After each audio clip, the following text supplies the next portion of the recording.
Am lucrat timp de 3 ani ca evaluator, am evaluat proprietăți în perioada aceea de după criză, am evaluat de la apartamente la, eu știu, hale, hoteluri, avioane, iahturi.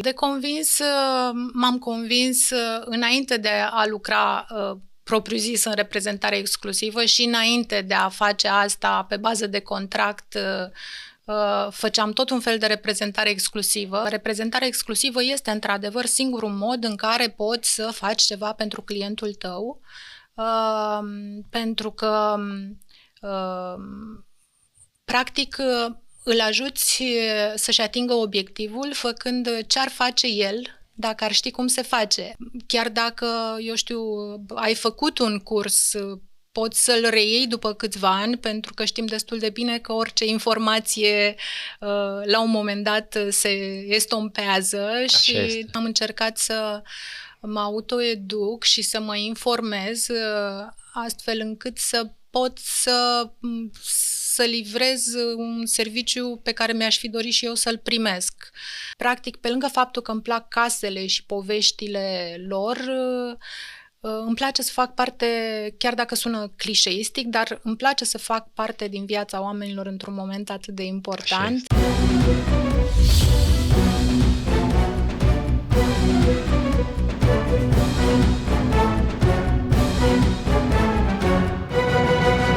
Vă salut!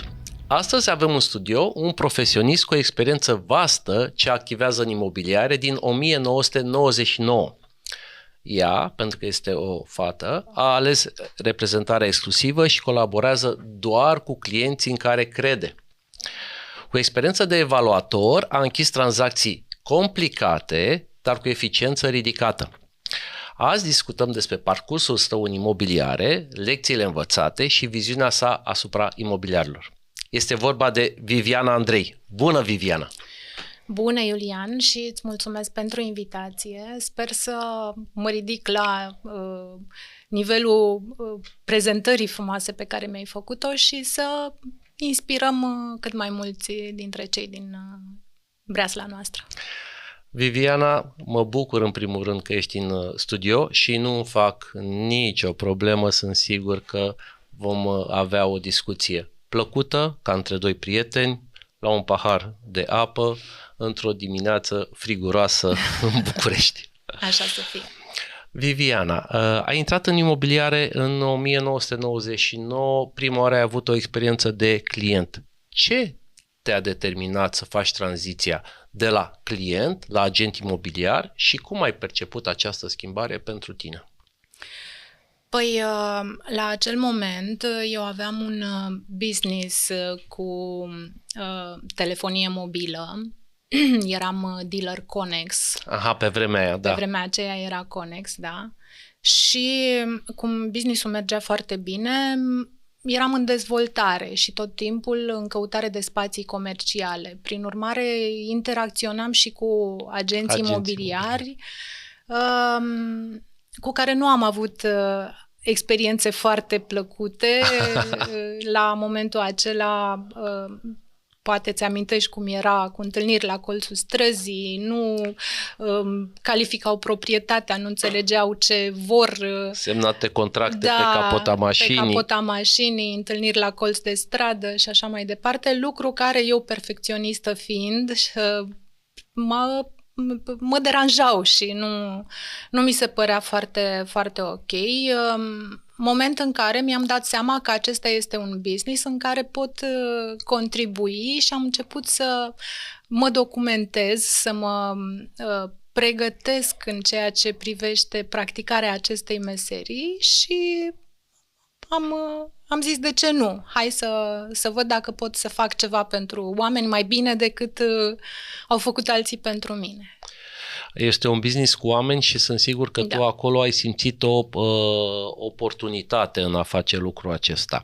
Știu că mi-ai povestit înainte să intrăm în emisie faptul că totuși o perioadă ai gestionat mai multe afaceri în paralel înainte de a te dedica exclusiv imobiliarelor.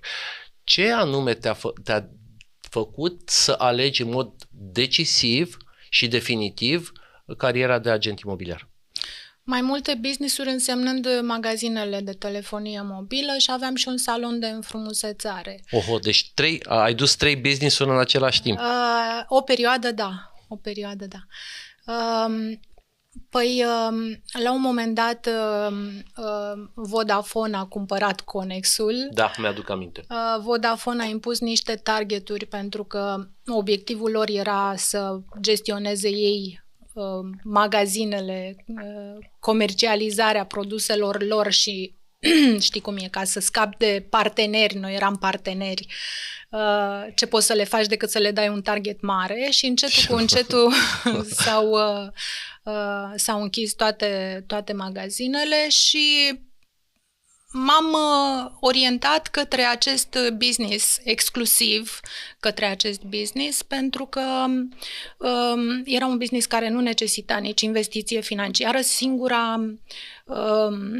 Singurul lucru necesar era expertiza și abilitățile agentului imobiliar și l-am considerat un business în care pot să performezi și să fie de viitor. Exact. Da.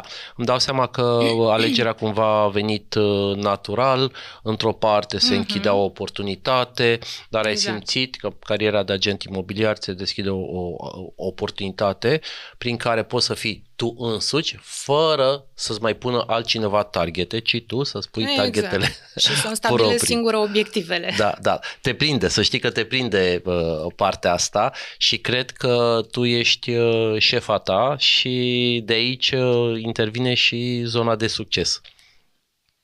Tot ce e posibil. Ne întoarcem totuși și la experiența de evaluator. Mi-ai spus că ai colaborat cu o firmă de evaluatori, ai fost evaluator ANEVAR și ai lucrat în piață, iar lucrul ăsta este clar că ți-a oferit o expertiză tehnică asupra pieții. Cum te-a ajutat această experiență de evaluator în activitatea ta imobiliară? Păi, la un moment dat am început o colaborare cu o firmă de evaluări, într-un moment în care începuseră efectele crizei imobiliare în România. Mi s-a propus să colaborez cu ei pe un contract cu un termen determinat și am zis de ce nu, este o oportunitate să mă specializez și din punct de vedere tehnic și am lucrat timp de 3 ani ca evaluator. Am evaluat proprietăți în perioada aceea de după criză. Știi că toate băncile și reevaluau portofoliile și firma cu care colaboram avea contracte cu bănci care au făcut finanțări mari. Am evaluat de la apartamente la, eu știu, hale, hoteluri, avioane, iahturi. Toată perioada asta m-a ajutat să mă specializez din punct de vedere tehnic, să văd cu alți ochi proprietățile imobiliare, să pot să evaluez o proprietate astfel încât să nu am surpriza că atunci când vine un evaluator al unei bănci care finanțează cumpărătorul care vine către o proprietate de ale mele să pot cum să spun, să stabilesc o valoare de piață incontestabilă de niciun evaluator. Asta e un lucru foarte bun pentru că efectiv înțelegi procesul prin care trece imobilul atunci când este evaluat de către un evaluator bancar, vorbiți aceeași limbă. Exact. Și cred că toată experiența ta te ajută în analizele de piață pe care le faci. Știe categoric toată lumea, tot agentul imobiliar, cu o analiză de piață bine făcută, reduce timpul de vânzare, aduce satisfacție către proprietar și automat tranzacția decurge lin. Poți să-mi spui... și documentată, o analiză bine documentată. Și documentată. De aici observ că sunt două direcții. Odată te ajută în relația în care faci o analiză bine documentată și doi, faptul că o poți explica către proprietar. Cum simți acest impact al fostului evaluator în munca de agent imobiliar în relație cu clienții tăi? Păi, în primul rând pot să spun că în momentul în care am revenit full option în imobiliare, după ce am întrerupt colaborarea cu firma respectivă, am realizat diferența cu care privesc oamenii un evaluator, respectiv un agent imobiliar. Aha, deci te-a ajutat efectiv, te-a poziționat, te-a pus într-un start favorabil. Nu, a trebuit, dimpotrivă, a trebuit cum să spun, să încerc să-i fac să mă privească cu aceeași, cum să spun, cu același respect cu care privesc un evaluator. Aha, da, pentru că imaginea agentului imobiliar nu era și sper să fie în viitor din ce în ce mai mult una bună. Una bună, da. Știu că lucrezi doar în reprezentare exclusivă. Ce anume te-a convins pe tine că acesta este modelul potrivit pentru tine și cum ți-a modificat modul de lucru, adoptarea reprezentării exclusive în tranzacțiile de zi cu zi?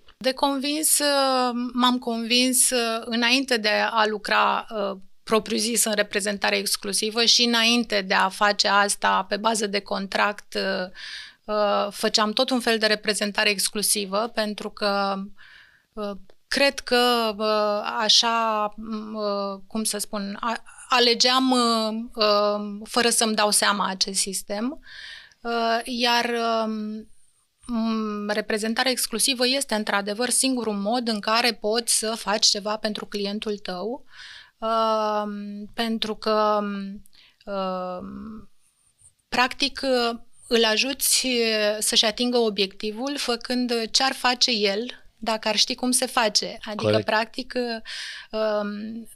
interesul lui devine interesul tău și îți pui în slujba interesului lui toată expertiza și toate abilitățile, astfel încât, la final, să obții pentru proprietatea lui cel mai bun preț pe care îl permite piața în cel mai scurt timp posibil. Și fără reprezentare exclusivă, efectiv nu ai cum să faci asta, pentru că nu poți să ai expunere suficientă, nu poți să ai transparență. Mie personal mi-a fost, până și în perioada în care lucram în intermediere, extrem de dificil să comisionez ambele părți. Este o chestie etică, este cumva o o chestie simțeai. etică, da. Nu mă simțeam confortabil. Mi se părea că nu merit acei bani, pentru că nu ai cum să reprezinți două interese diferite și dacă eu vreau ca și clienții mei să fie mulțumiți la finalul unei tranzacții și eu vreau să am satisfacția aceea, nu să stau cu inima strânsă că oare am meritat banii aceia, am negociat suficient de bine pentru amândoi? Corect, da, interesante perspective. E chestie de etică. Și în privința timpului tău alocat business-ului, ai simțit că ți-aduce o plus valoare că ai trecut la reprezentare exclusivă?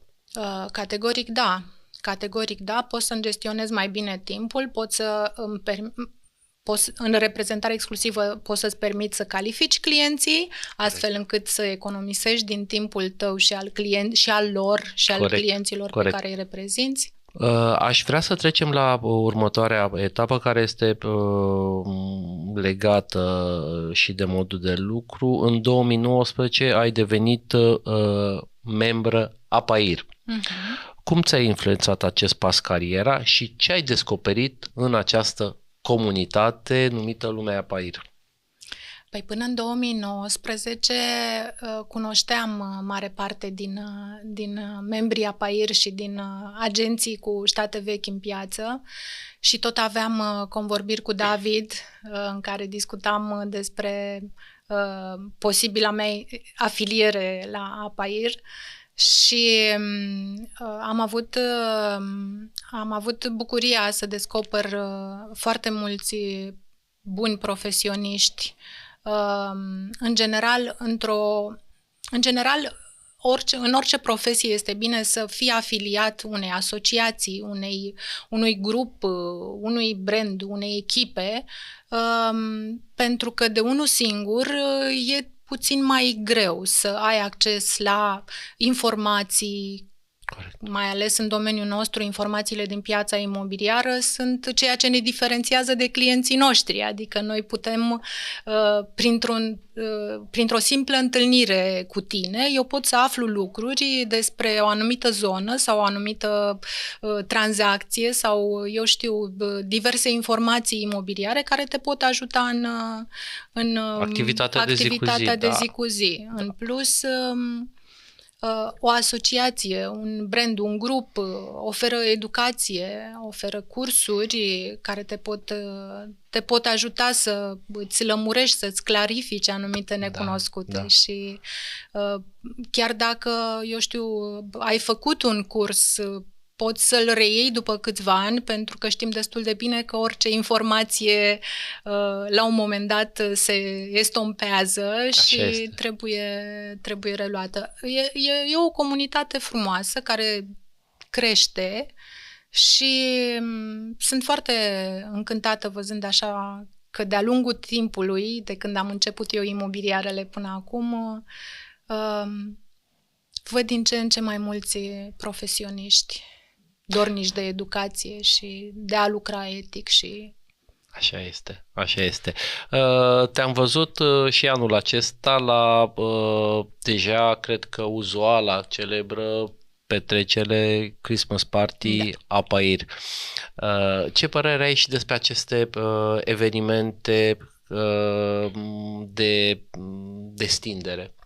Sunt foarte utile pentru că ne putem întâlni, conecta, relaxa împreună, ne cunoaștem și altfel și ne ajută pentru, în același timp, pe lângă faptul că ne relaxăm, cunoscându-ne, duce la colaborări mai, mai ușor de realizat în beneficiul nostru și al clienților pe care îi reprezentăm.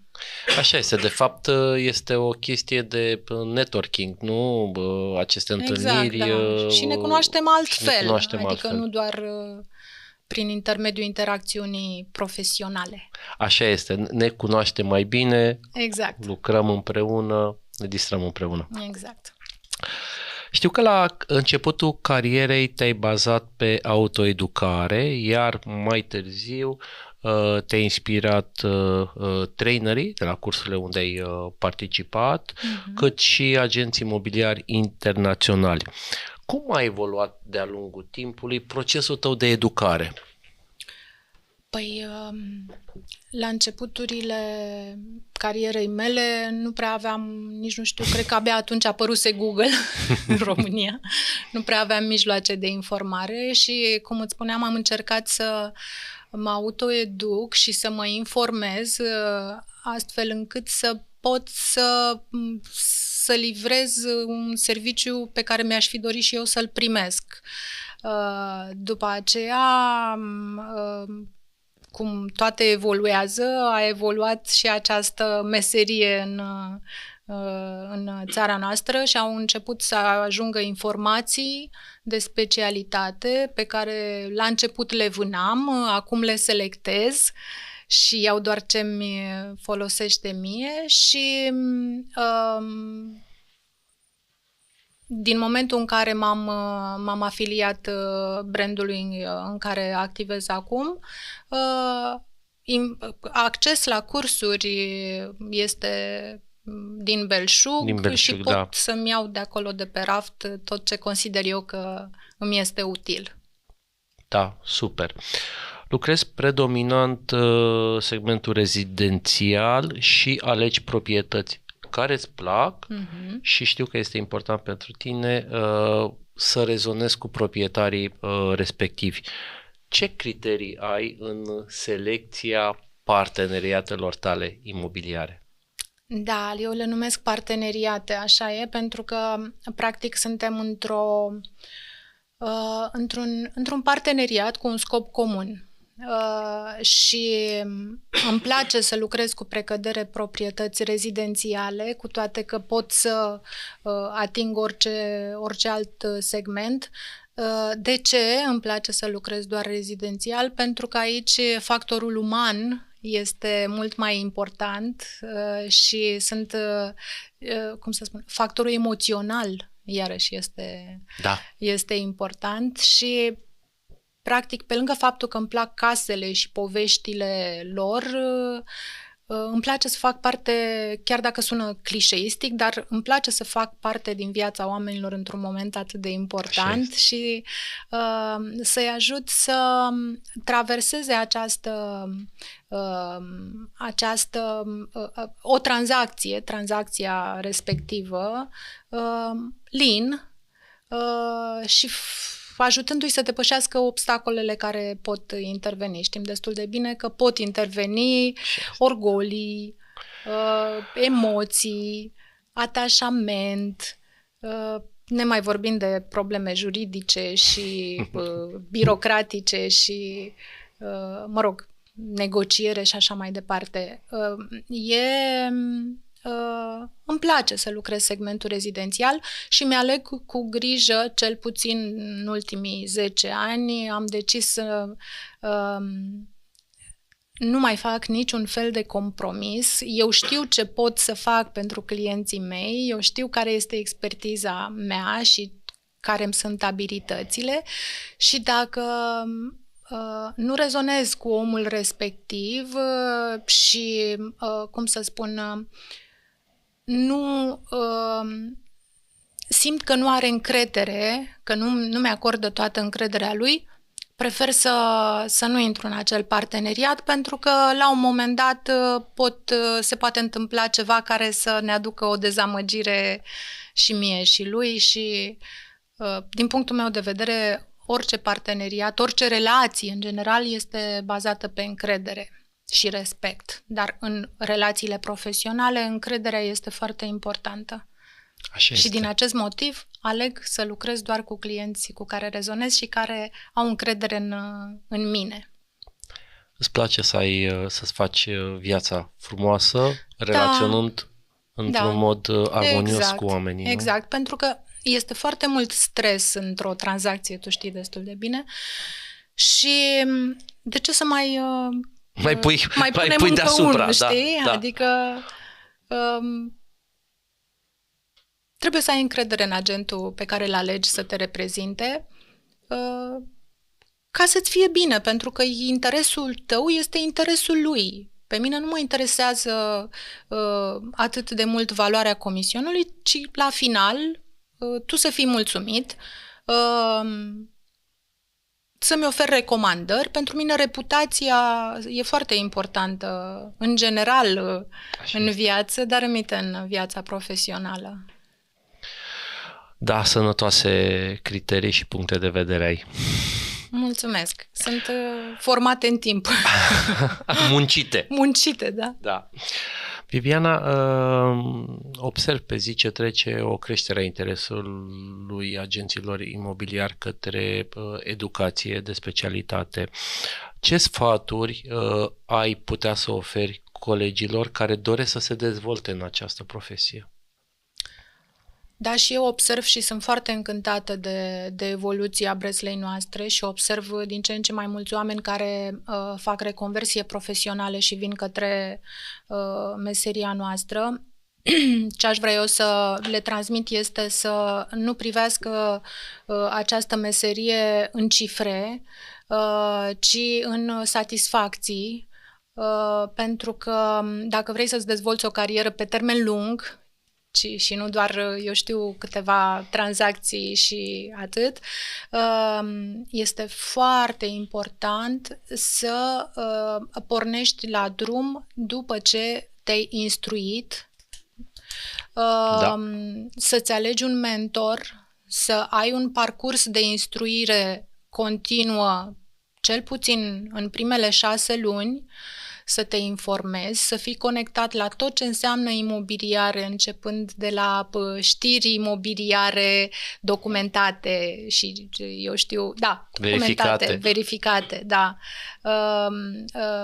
cărți, traininguri, cursuri și așa mai departe. Nu știu dacă am spus, să-ți alegi un mentor care să te ghideze și pe care să-l urmărești și să lucrezi etic și să faci lucrurile ca și când le-ai face pentru tine. Asta, da, are sens dacă este să ne luăm și după regula de aur, apa-aer, fă pentru ceilalți ceea ce ai dori ca ceilalți să facă pentru tine. Eu să știi că atunci când am auzit prima dată de regula de aur apa-aer, mi-am dat seama că eu așa am început în cariera asta de agent imobiliar, fără să o cunosc. Pentru că e foarte important, nu poți să te dedici și să te implici interesului altcuiva și să o faci bine decât dacă o faci ca și când ai face-o pentru tine. Așa este. Foarte frumoase cuvinte. Gândindu-te la parcursul tău profesional, care este cea mai valoroasă lecție pe care crezi că ai putut să o primești de-a lungul carierei tale și ai dori să o transmiți colegilor noștri din asociație? Păi, cred că lecția cea mai importantă este aceea de a nu face compromisuri. A nu face compromisuri. Fără compromisuri. Orice compromis îl faci este un potențial generator de eșec. Chiar dacă eșecul este, cum să spun, stă la baza oricărui progres, mai bine să le eviți. Da. Și compromisul poate să devină la un moment dat un eșec, să ducă către un eșec și atunci dacă din start pleci fără să-l faci. Și atenția la detalii, iarăși, este foarte importantă lecție pe care ne-o oferă meseria asta. Eu știu, ascultarea, să știi să asculți. Așa este. Noi suntem și fini psihologi câteodată. Suntem. Da. Sunt sfaturi valoroase ce sunt căpătate de tine în urma unei experiențe îndelungate cu clienții și cu oamenii. Experiența înseamnă expertiză, știi? La un moment dat, fiecare experiență ne învață ceva. De asta îmi place foarte mult domeniul ăsta, pentru că e foarte dinamic și nu te plictisești niciodată, tot timpul ai o speță nouă, o ecuație nouă. Nu-mi place matematica, dar câteodată compar tranzacțiile pe care le ducem la bun sfârșit, mai ales pe cele complicate, cu niște rebusuri, știi? Adică trebuie să cauți tot ce te-ar putea ajuta și duce la sfârșitul, la finalul unei tranzacții reușite, știi? Da. Mulțumesc și mai avem doar câteva minute din timpul alocat podcastului. Știu că nu-ți place să vorbești despre tine. Nu-mi place. Însă aș vrea să ne spui câteva cuvinte despre omul Viviana, cel din spatele profesionistului în imobiliare ce ești. Ce faci extra business și profesie? Cum reușești să-și găsești momentele de relaxare? Pentru că munca aceasta de agent imobiliar este una complexă și, așa cum ai spus tu, aducătoare de stres. N-ai fi reușit să ai rezultatele pe care eu știu foarte bine că le ai dacă nu-ți găseai cumva un balans și cred că eficient ar fi pentru agenții imobiliari și de mare valoare este să afli cum îți găsești momentele tale de relaxare, hobby-uri, da? Dă-ne ceva din casă. Păi, Meseria asta nu prea are orar. Așa este. Nu avem orar de la ora D la ora D. Timpul liber, în principiu ți-l poți face, poți să alegi să-ți iei timp liber și de regulă eu duminica este, chiar și sâmbăta și duminica aleg să nu lucrez. De cele mai multe ori nu lucrez decât în cazuri extreme. Și atunci sunt singurele zile în care pot să fac ceva pentru mine. Îmi place să citesc, îmi place să fac sport. Acolo descarc din energia și acumulată. Te încarci pe de altă și parte. Mă încarc, da. Și sâmbăta, aproape în fiecare sâmbătă, cu excepția a 2 vacanțe micuțe, merg la meciurile de fotbal ale nepoțelului meu, băiatul surorii mele, care și ea este în imobiliare. Și el este fotbalist profesionist. Cam atât. Mi-ar plăcea să am mai multe vacanțe, îmi place cu treier, să mă plimb și câteodată îmi place liniștea.